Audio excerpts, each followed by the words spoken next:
How's it going, everybody? This is Griever back here, bringing you guys another Behind the Bar reviews. And this, of course, is chapter 293, potentially the penultimate chapter we will get of 2018 in Taizai. That's assumed, not confirmed. 294 is probably how we're going to end the year. Now, this chapter.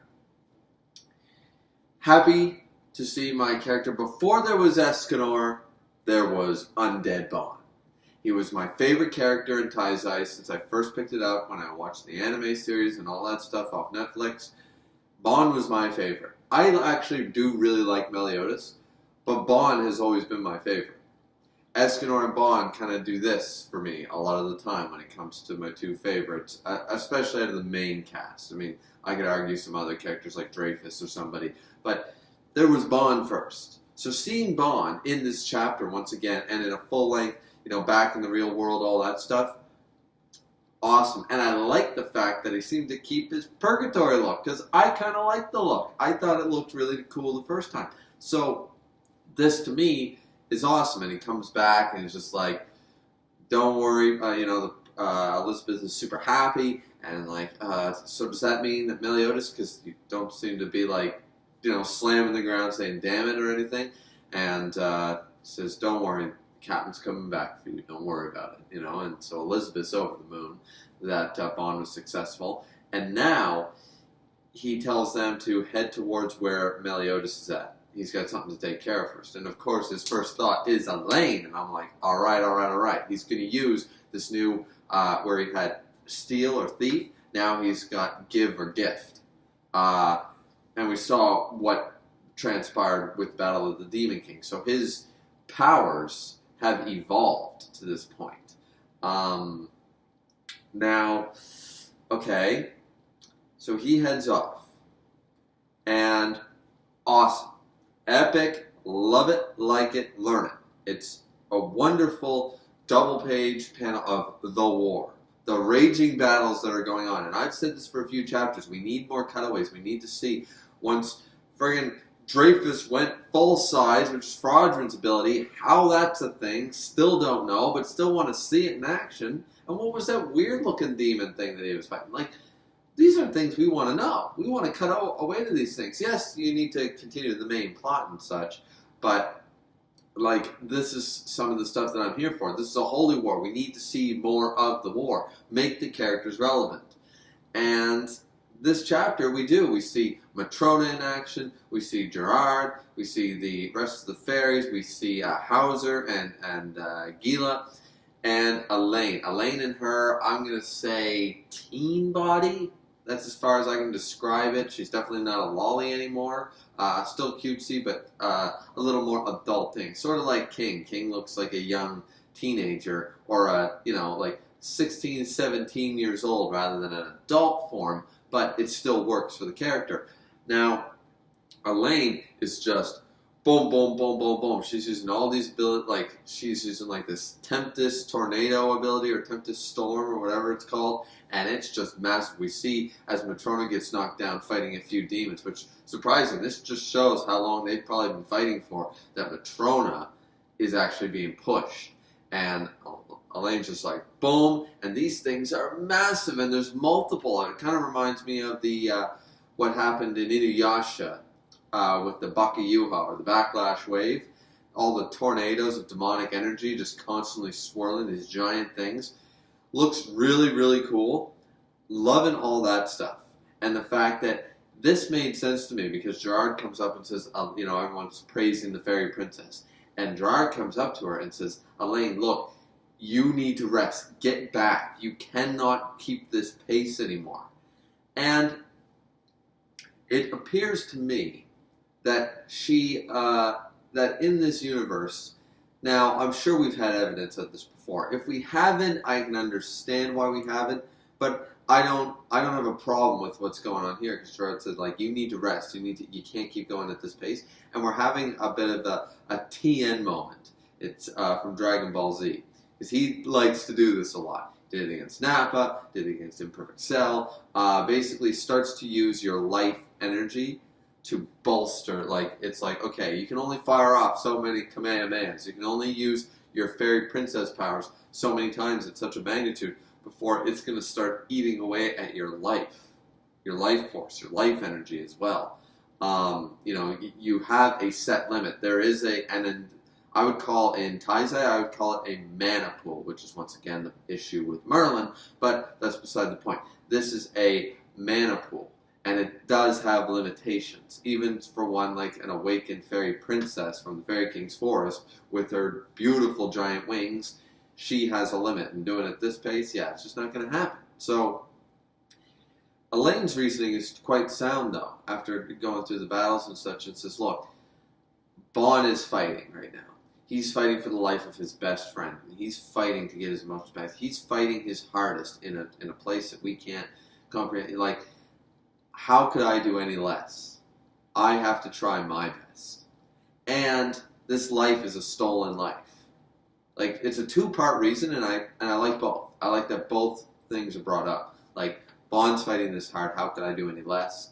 And the idea that this is stolen life. I'm dead. This is all because they have not offed Melisugla. This is all because of her commandment, or her ability, the revival, dead ability, whatever it is. And it's called something specific, but it basically, she broke free of the hate feature, the anger feature of it, hateful revival or whatever it is, but it's stolen life. So by Elaine's perspective, she's like, it might not be today, it might not be tomorrow, but this is stolen life energy. It has there's a clock on this anyways, so why not just use it all up right now, and she basically does. And then her wings start to disappear. She goes back into her lolly state, and I'm like, oh no. And I'll explain why oh no, because some people didn't prefer lolly Elaine and all that stuff. Me, no. But I'll explain why it's so funny that had to happen just now. And this poses the question, does that mean if King were to do the same thing and use up a lot of Chastophobe, will he revert back into his the form we know him as, this form? Like, will we see that again? It's hard to say. The true issue with the chapter is that, so she's falling, the demons are after her, Bond shows up, and just, boom, everybody's gone. It's like, awesome. Bond doesn't even flinch. Bond's just like, it's basically, he speed blitzed them all and just walked through an entire horde of demons and just split them all into a million pieces. It's like, all right, Bond, power, yes. So everyone's like, okay, Bond's back, and he grabs Elaine, and she's all just like, oh, well, I did want to be held by you one last time. I'm glad for that. This is nice. If I reverted back. I used up too much energy. I reverted back. I lost my wings and my more adult form. By the sounds of it, temporary. Like, if she were to have a mana potion on hand, she could go back to that form. By the sounds of it, not confirmed, not confirmed, but that's my belief here. It's like once you unlock your wings, you don't just lose them. Like, even Gloxinia when he was dead, still, like, you saw the chopped wings, and he didn't revert to some other form. You saw the wing cut in half and his leg missing and all that stuff when it was a dead corpse. Like, he didn't revert. So maybe this is just where they're not used to the form. I don't know. Thing is that, okay, so Elaine technically dies again. So she dies again, which is probably what kind of needed to happen for this to work.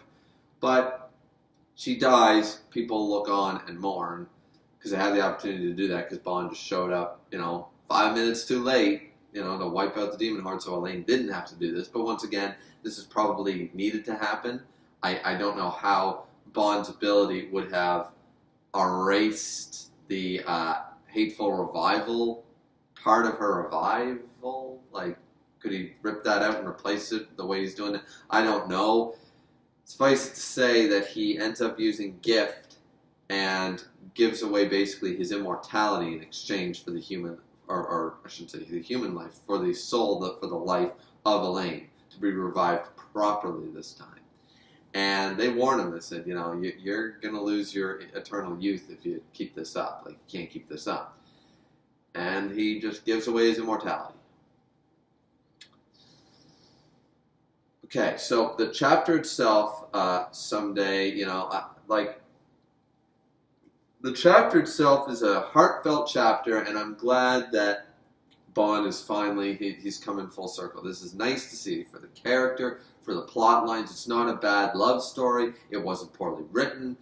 I'm liking the fact that this is all coming to fruition. Now it's not a cheap, they're not cheapening out. They're not on that clock anymore. He managed to use his abilities to give away the immortality he took from the Fairy King's forest, or Elaine gave him in weird ways. But that all happened, and now they're kind of even keel, and Bond and Elaine are just like, yay, now we can, have our lives together. I told you, I promised you, I'll steal you away someday. And now it's happened. Now they're all hunky-dory. They kiss. They're happy. Yada, yada, yada. Okay. So that's the end of the chapter. And I'm just trying to collect my thoughts here because there's a few things to go over. Let's just go over what I said before. The fact that they got rid of the lolly form just in time for Bond to show up. And once again, lollies and me, we don't mix.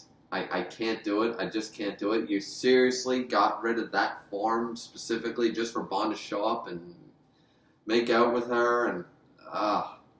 And could you not have left her in a teenage form? It would have at least felt a little better.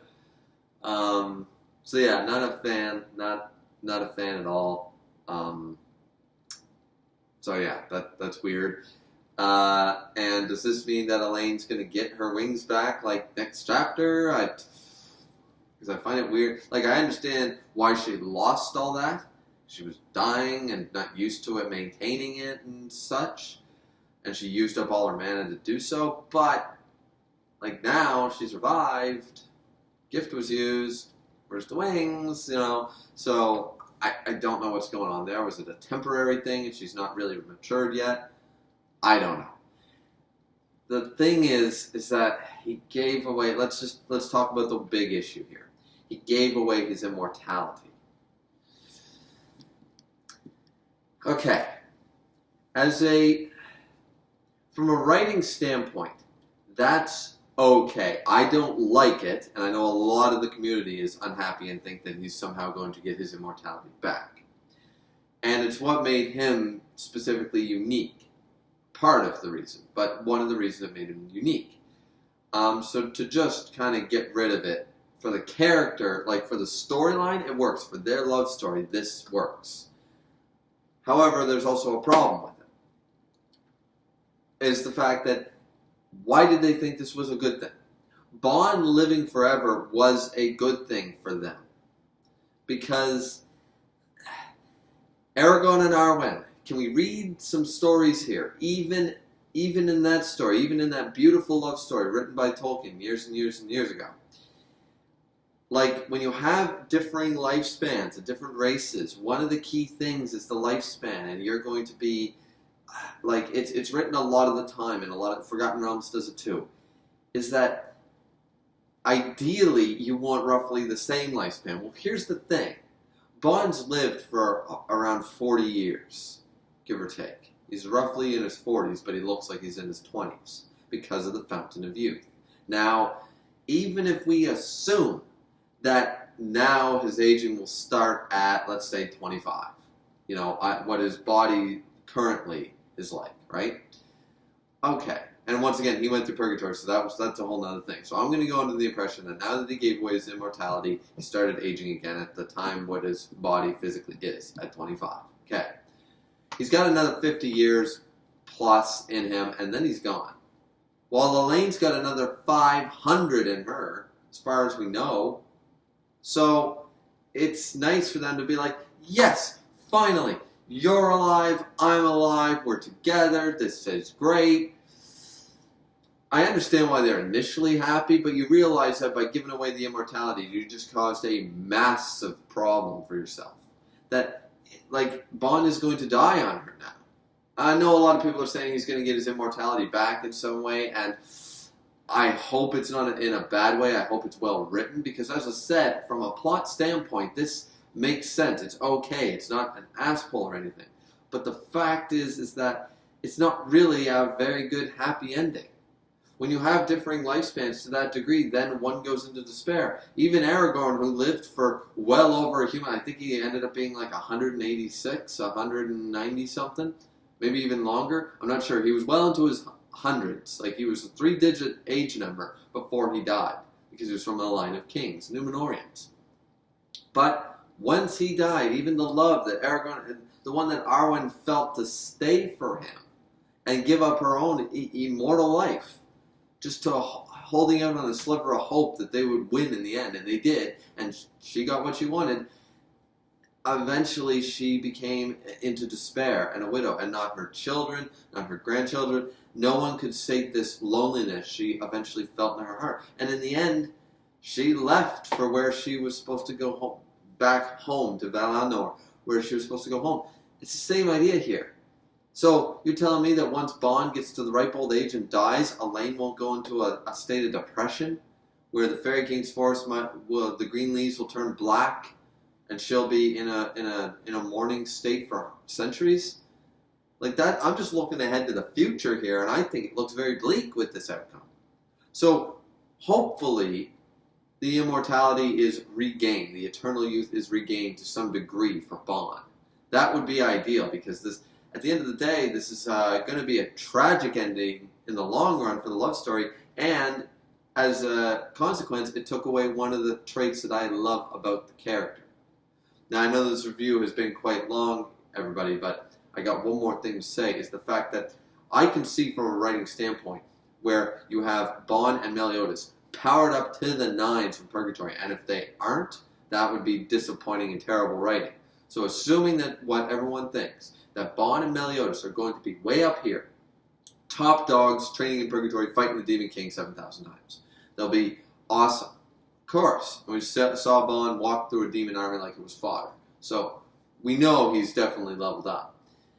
The thing is that he nerfed him.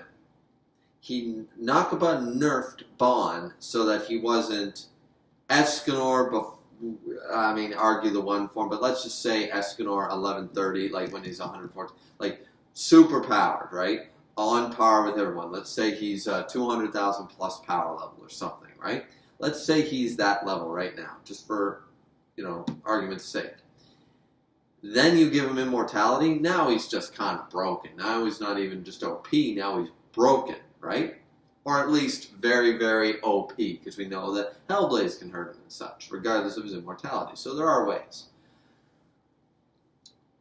But I would say that that was a necessity, except Merlin.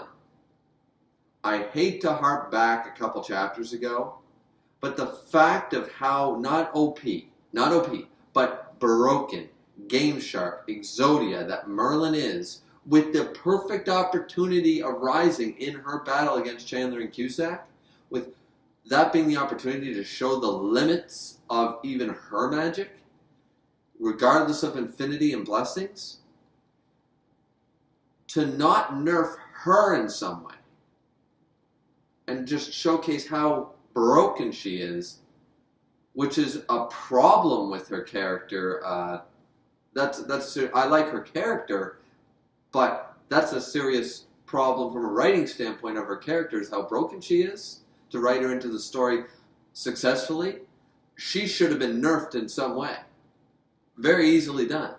But instead, we nerf a character that we want to see broken, that has been basically Yamcha'd for over the whole arc or better. With the exception of Purgatory, Bond has been useless since the Ten Commandments showed up. And for the most part, honestly, what has he actually successfully done in these parts? And everyone else has been leveling up and getting character arcs, and he has not. So I say, once again, that to nerf the character we wanted to be this level of OP, take away the trait that we've known since the beginning, since we were first introduced to him, and that's what made him a powerhouse, while keeping Merlin broken. Like, you can't have your cake and eat it too. You need to decide, are you going to have a multitude of broken characters, nerfing one character while leaving another one more broken? by that logic, there was no need to nerf the character. From a writing standpoint, it's great, but the fact of the matter is that a few chapters ago, you didn't nerf Merlin. So if you're not going to nerf her, there was no need to nerf Bond. If you're not going to nerf characters in the series to scale them down and make the plot fit the power scaling, then there was no reason to nerf him in the first place. Because there's still Merlin. She's still broken. All you've done is take away the brokenness, potential brokenness or potential OP-ness of another character, which is not what we want. We want Merlin fixed. We don't want Bond fixed. It's time. It's time for Bond to show up and be the strongest. It's time for him to go in there, kick ass, and be like, disintegrate me, perfect cube me, absolute cancel me. None of it's going to work. Whatever this thing's going to use, this crazy friggin' Manticore, Horseman, Lucifer thing, is going to just apocalypse, strength, or some crazy nuke skill, and Bond's just going to walk out of it totally unscathed and be like, yeah, also Hellblades can't hurt me anymore either. I leveled up from that from fighting your boss. Or something.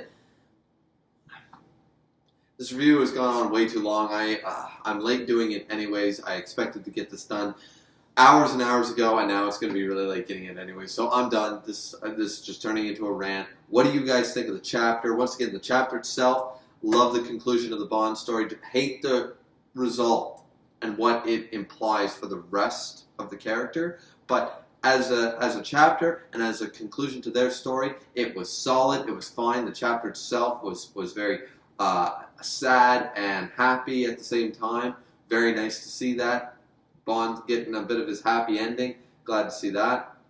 But overall, this just carries problems with it.